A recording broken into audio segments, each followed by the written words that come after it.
欢迎收听。今天啊，咱们来深入聊聊一部最近讨论度很高的台湾电影《96分钟》。我们整理了不少评论和分析，有豆瓣的，有 Vocals 的，还有像我奥特拉这些平台，再加上一些媒体报道和大家的观后感，就是想帮你梳理一下这部电影到底看点在哪儿，争议又是什么，它在台湾电影里算个什么位置。准备好了吗？这部号称是台湾首部高铁灾难动作片，票房可是早早就破亿了，话题性十足。那它到底有什么特别之处呢？咱们这就开始。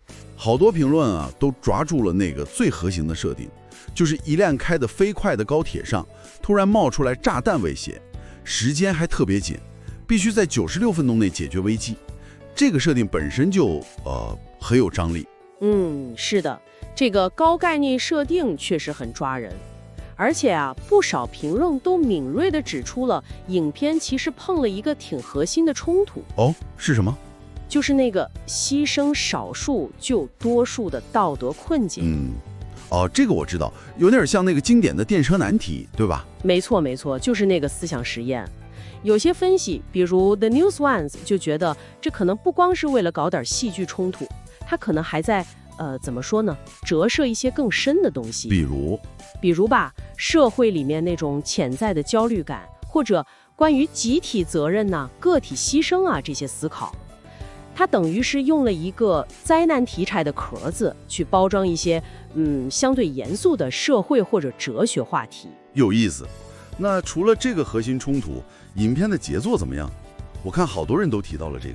对，节奏感这个几乎是一致好评。是吗？豆瓣上还有那个我奥特拉，很多个人观后感都说全程高能，或者几乎没有喘息空间。哇，那种紧张感，再加上高铁车厢不是个封闭空间吗？对，那个压迫感营造的相当成功，确实能让观众就一直盯着屏幕。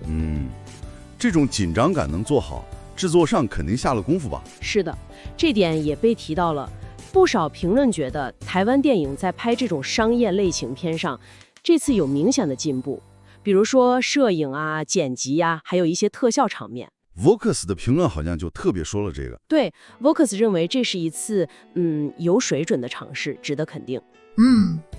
那除了紧张刺激，听说剧情上也有让人意外的地方啊。对，剧情反转，特别是那个幕后真凶吴常仁的身份，这个是很多观众讨论的焦点，都说没想到。怎么说？这个可以说是影片的一大亮点了。评论普遍觉得编剧挺聪明的，放了好几个烟雾弹。像是，比如故意引导你去怀疑那个杨礼辉或者刘凯他们。最后揭晓的真相呢，虽然挺出乎意料，但你回过头去想，又觉得好像前面有些细节是有铺垫的，不是完全瞎掰。这种设计确实是增加了不少观影乐趣，还有后续大家讨论的热度。听起来不错，不过肯定也有批评的声音吧？不可能全是夸的。当然，批评也确实有。比较集中的一点是，关于反派。反派怎么了？就是那个吴常仁，有相当一部分评论，像 Walkers 和一些个人观感，觉得他那个作案动机铺陈的不太够，显得有点单薄，或者说有点工具人，好像就是为了让故事发生才这么设定的，目的不够有说服力是吧？对，有这种感觉。然后除了反派动机，还有2点批评也比较常见。一个是觉得角色和支线有点太多了，会分散注意力，可能吧，就是觉得主线焦点有点被分散了，故事显得有点杂。像我奥特拉和一些个人评论里就提到了。另一个是少数情节的转折，或者说人物的一些行为逻辑，有人觉得处理的稍微有点生硬或者突然，就是感觉过度不太自然。对，类似这种感觉。天下杂志网站的评论和一些观后感里也有提到，这可能也是为了追求快节奏或者制造冲突做出的一些取舍吧。听起来像是在追求那种高度紧张的节奏和复杂情节的时候，可能就很难面面俱到。可以这么理解，但总的来说吧，虽然有些批评，主流的声音还是肯定96分钟的，特别是把它看作是台湾影坛在商业类型片这块一次挺勇敢的探索，觉得是值得鼓励的。嗯，而且你看它的票房上映19天就破亿了，这个市场号召力还是很强的。这倒是真的。它确实是努力想在那种感官刺激和人性探讨之间找个平衡点。当然，这个平衡点可能不一定完美。好的，那我们来小结一下。